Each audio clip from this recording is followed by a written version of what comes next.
Hi guys. So so today is my birthday. Nimeingiza miaka 45. Naamini uzee huwa unakuja na wisdom. Okay? Wisdom kwa Kiswahili maarifa. Yaani uzee unakuja na akili nyingi za maisha and stuff like that. So nikaona leo ni share vitu vichache ambavyo nimejifunza kwenye maisha yangu mpaka nilipofikisha sasa hivi miaka 45 kama mwanamke. Vitu ambavyo nimeweza kujifunza, labda vitakusaidia wewe msichana ambaye bado ni mdogo au vitakusaidia wewe kizee mwenzangu. Right?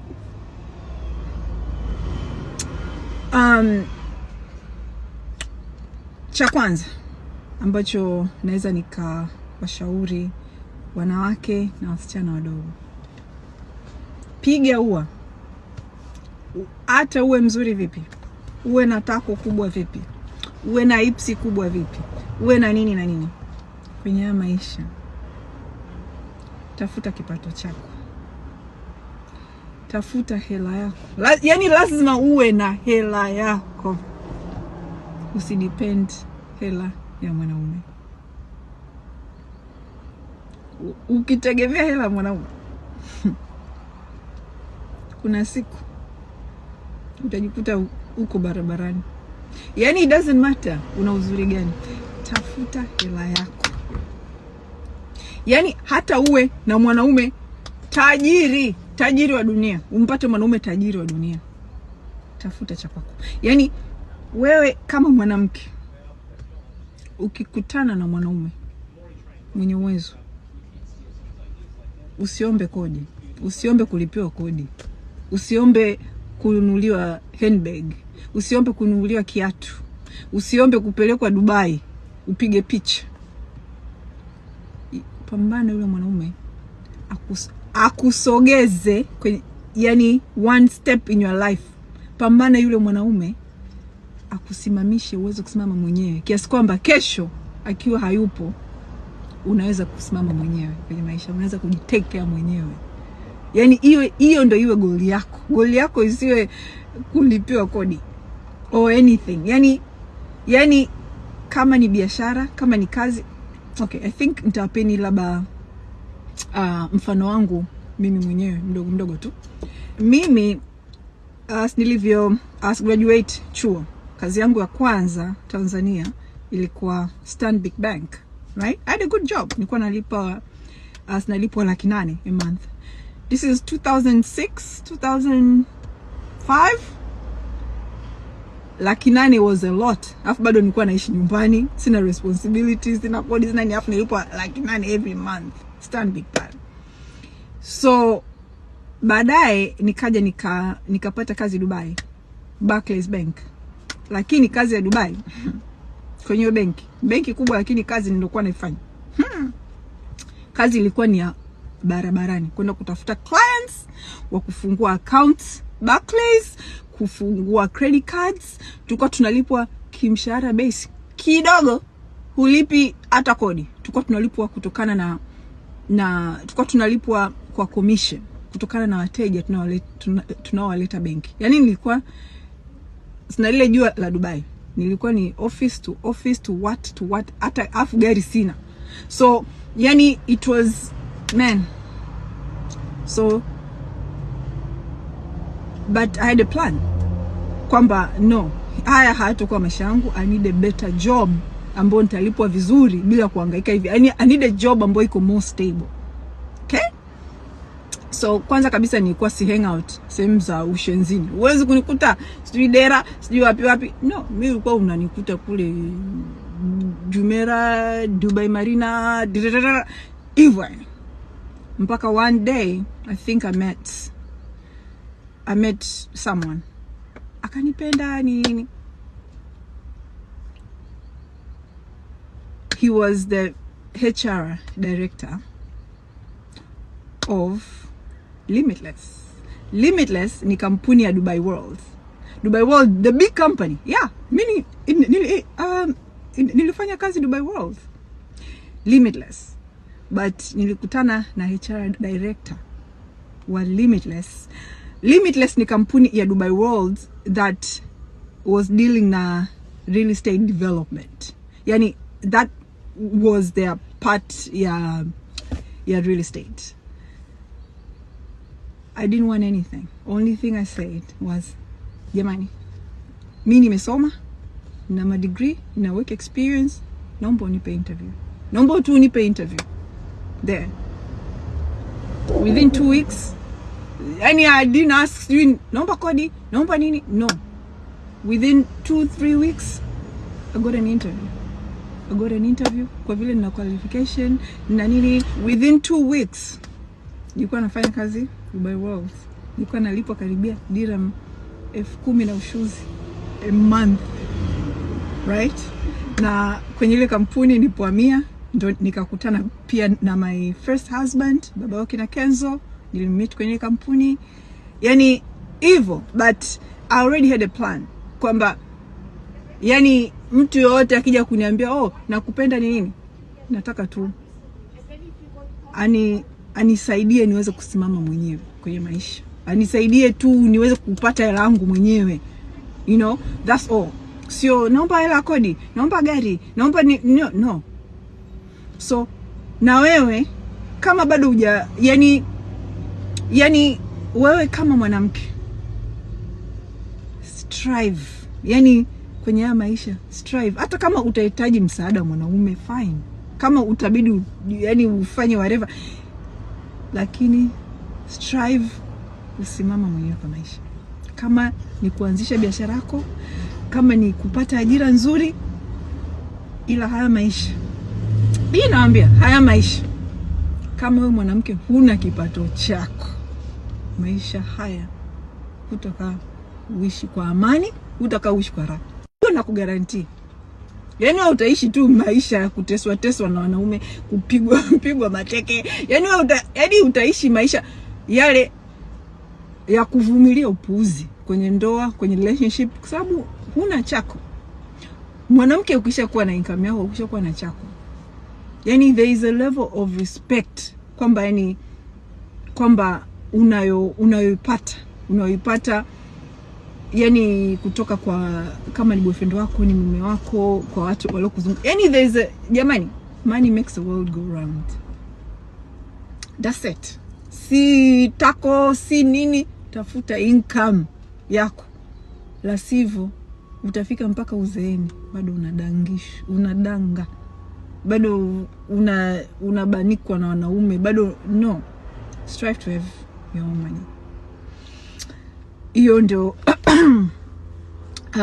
advice ingine ambayo ningependa kuwapa wanawake ni kwamba sasa hivi uzazi umekuwa ni mgumu. Fertility is a big issue sasa hivi dunia nzima. Fertility is a big issue. So kama una mpango wa kuwa mama au wa kuzaa kwenye maisha yako, jitahidi no matter what, by the age of 35 uwe umeshazaa. Yani hata 35 umechelewa, because yani sasa hivi uzazi ni mgumu. Ukisubiri mpaka age hiyo ya 35 and above kupata mtoto, ndio hiyo utaanza kusema ndio nimelogwa, shangazi yangu kaniloga, sijui nani kaniloga ili nisizae, sijui nini. No, kumbe ni mayai yamesha expire. Yani siku hizi sijui ni vyakula binadamu tunavyokula, sijui ni nini, but uzazi umekuwa ni mgumu. So kama una plan ya kuwa mama one day, keep that in mind. Kabla hujafika miaka 35 zaa. Pambana unavyoweza kabla 35 zaa. Baada ya hapo yani wewe ukipata mimba kikawaida baada ya 35 una bahati yako tu, la sivyo ndo utaanza kuhangaika na IVF, utaanza kuhangaika huku, utaanza kuhangaika kule, utaanza kusingizia watu wamekuloga, utaanza kunani. Ushauri mwingine, especially kwa wasichana wadogo, pay attention. Usiposti boyfriend kwenye social media. Usiposti mwanaume kwenye social media, boyfriend. Don't do it. don't do it. Yani hii ni point. Kila unapopost boyfriend, kila unapopost boyfriend mpya, thamani yako inashuka. Kila unapopost inashuka. Kama wewe ulikuwa ni wa kuolewa na Dangote, boyfriend wa kwanza utakayemposti utakuja kuolewa na GSM. Mwanaume wa pili utakayemposti utakuja kuolewa na Mohamed Dewji. Mwanaume wa tatu utakayemposti utakuja kuolewa na Hersi wa Yanga. Mwanaume wa nne utakayemposti utakuja kuolewa na Aziz Ki. Mwanaume wa tano utakayemposti utakuja kuolewa na Billnass. Mwanaume wa sita utakayemposti utakuja kuolewa na Kusa. Mwanaume wa saba utakayemposti utakuja kuolewa na Juma Lokole. Yani kila mwanaume unayempost ndio thamani yako kwa wanaume inaposhuka. Yani ndio jinsi level ya mwanaume yani level ya success ya mwanaume atakuja kukuoa inavyoshuka. Kila unapopost boyfriend kwenye social media, kila unapopost, do not post mwanaume ambaye hajakuoa kwenye social media. Na hata utakapoolewa pia mpost mwanaume kwa akili. Usiweke relationship yako kwenye social media, I mean your marriage kwenye social media. Kama unawashwa sana kumpost mwanaume kwenye social media, kama unawashwa inakubidi sana, post labda mkono, sijui, yani kitu ambacho hata leo ukiwa na mkiachana, ukiwa na mwanaume mwingine, watu hawezi kuona utofauti, hawezi kujua ni mwanaume tofauti. Watadhani ule wa miaka yote wa siku zote, na wakati ni mpya. So yani cha maana usitake watu wajue, yani usiweke public the number of bodies you have had in your life. Yani usitake watu wajue wewe umeshatiwa na wanaume wangapi in your life. Inashusha thamani yako. And na ukishaolewa, ukishakuwa kwenye marriage, jaribu ndoa yako usiweke kwenye social media. Ndoa yoyote iliyoanzia kwenye social media au ambayo inaishi kwenye social media, hapo kwenye social media pia itafia kwenye social media. And this I'm telling you from personal experience. Ndoa yote ambayo iko kutu kwenye social media kila siku inaishi pale, jua na mwisho wake itaishia pale kwenye social media. I live that life. Na ndoa yangu kwanza, wananijua nzizo, mimi na mume wangu ndoa yetu ilikuwa kwenye social media na ikaja kuishia pale kwenye social media. Na nilijaribu kufight day and night divorce yangu, yani ndoa yangu isiishie pale. Mimi ni mtu ambaye yani kwamba yani kwamba iishe kimya, yani kwa sababu mimi as mwazi. Kwa hiyo as ndoa yangu nilitaka yani kwanza tumalize divorce, kila kitu niwe in a better space, nini ndio nije sasa ku announce, guys I'm divorced, nimeshalikuwa divorced last year, nimepata divorce mwaka jana, I've moved on, nini, yani hiyo ndio kwa plan yangu. Lakini mwenzangu tayari alikuwa anajua that is a weakness of mine. Kwa hiyo hata nikisema nini, tisho la kwanza naenda kuambia Instagram, naenda kuambia watu wako kwenye social media, naenda kuambia. Akishasema hivyo natetemeka, usiende kusema adui zangu hata basi. Ile ya kujua adui zangu yani ndio ikafimbo ya kunichapia. Nikajaribu, ikashindikana, mwishowe akaja kunichapia pale. Akaja kwenye social media, akajiposti, alafu akawapelekea wale adui zangu picha yuko na mwanamke ambaye alikuwa rafiki yangu, nini. Yani mpaka pale ndoa ilikuwa imeshaisha, yani mimi sina time, yani move on. Lakini alijua ile ndio fimbo ya kunichapia, na akanichapia ile kweli na ubongo kwa hiyo so my point is, ukiweka relationship kwenye social media, trust me, na heartbreak yako pia itaenda kwenye social media. the same way. So social media is not your friend when it comes to relationships. Alafu kumbuka kwamba ukishaka ndoa yako kwenye social media au relationship yako kwenye social media, kila siku watu wanaweka maoni yao kwenye hile relationship. Kila siku maoni yanawekwa pale. Kila siku. At first mta-ignore. Yani mta-ignore, mtasema tunapendana, we don't care what people are saying, nini. Lakini ile kila siku watu wanazodoa. Kila siku watu wanatoa kasoro. Kila siku it will get to that marriage. It will get to. Kila siku watu wanaandika pale. Well, mwanamke wako mbona mbaya? Mwanamke wako mbona sura kama nini sijui. Kila siku. Kuna siku na wewe utakaa ndani utamwangalia utasema, unajua kweli mbaya huyu. Unakujua? Seriously. So yani huo ni ushauri ambao utakuwa ni mzuri sana kwako. Ushauri wa mwisho ni kwa wanawake ambao kuanzia miaka 40 mpaka zaidi kama mimi. Na huu ni ushauri ambao ndio mkubwa na wa maana kupita ushauri wote. I cannot stress this enough.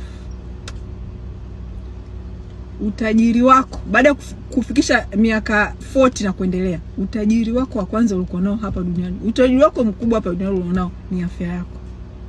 It doesn't matter how much money you have baada ya miaka 40 kama una afya. Take care of your health. How do you take care of your health? Kama ni mnywa pombe, punguza kunywa pombe. Especially mapombe makali. Punguza. If you can stop, kama unaweza kustop kabisa, stop. Kama uwezi, punguza kabisa. Punguza kula chumvi. Water is your friend. Acha kunywa majuisi, acha kunywa sukari. Water is your friend. Yani ukiamka asubuhi kabla chochote, kunywa maji. Make sure you are hydrated every year. Hata kama hujaumwa chochote. Every year nenda for check-up, full check-up, good check-up. Tena kama una hela usifanyie check-up Tanzania, kafanyie nje. So full check-up, kachekiwe breast cancer, kachekiwe cancer ya kizazi. Yani yes, kifo kila mtu atakufa, lakini kuna sababu ambazo nchi zilizoendelea watu wanaishi zaidi kuliko sisi wa nchi za kimaskini. Kuna sababu. Na sababu ni huduma za afya. Na sababu ni watu kujali afya zao. Kufanya check-up. Hii nchi kila mtu anafanya check-up once a year. Except watu ambao labda ni maskini, hana insurance labda. Lakini almost everyone. So yani nitapeni tu mfano mdogo. Mimi I think was it last year or the year before, check-up yangu ya kansa ya kizazi it came back abnormal. It came back abnormal. So because it came back abnormal, some cells kuna cells ambazo ziko abnormal, so they're not sure kama zita develop into cancer or not. Kwa hiyo nikaanza kufanywa check-up ya kizazi every year instead of kusubiri sijui miaka mingapi, 4 or something. Nikanafanywa every year ili to monitor zile cells kama zitabadilisha kuwa cancer ili nianze treatment mapema. You see, but fortunately check-up yangu kwa mwaka huu imeonyesha the cells zimerudi kuwa normal and everything. But the thing is, kama zingeendelea nisinge end up kufa na kansa kizazi, kwa sababu yani wange catch very early na ningeshaanza treatment early na all that. So my point is, kufa kupo, but tuna uwezo wa kukidelay kifo ambacho kinaweza kuzuilika, right? Kansa ikijulikana mapema unaweza kupona, au unaweza ukaishi na hata miaka 20, miaka mingapi. Mimi hapa Marekani yani kuna mtu namjua sasa hivi anaishi na kansa 20 years. And that's because treatments ambazo zime advance and stuff and all that. But as my point is, you have to get checkups. And ukiumwa hata kidogo tu hivi kidogo tu, Mumo hivi kidogo, don't ignore it, do not ignore it. Sababu sisi Afrika ni mpaka udondoke ushindwe kutembea ndio uende hospitali. No, mimi yani sijui nikoje, nimebadilika sasa hivi, alafu nikuga mbishi kwenda hospitali, but I think hii mentality ya kuishi hapa na umri nipofikia sasa hivi, hata niwe tu kidogo hivi huyo nishakimbilia hospitali, nimeshaenda kufanya check up. So huo ndio ushauri wangu on my 45th birthday. Nikifika miaka 50 labda nitakuwa na ushauri mzuri zaidi, lakini so far huo ndio ushauri wangu.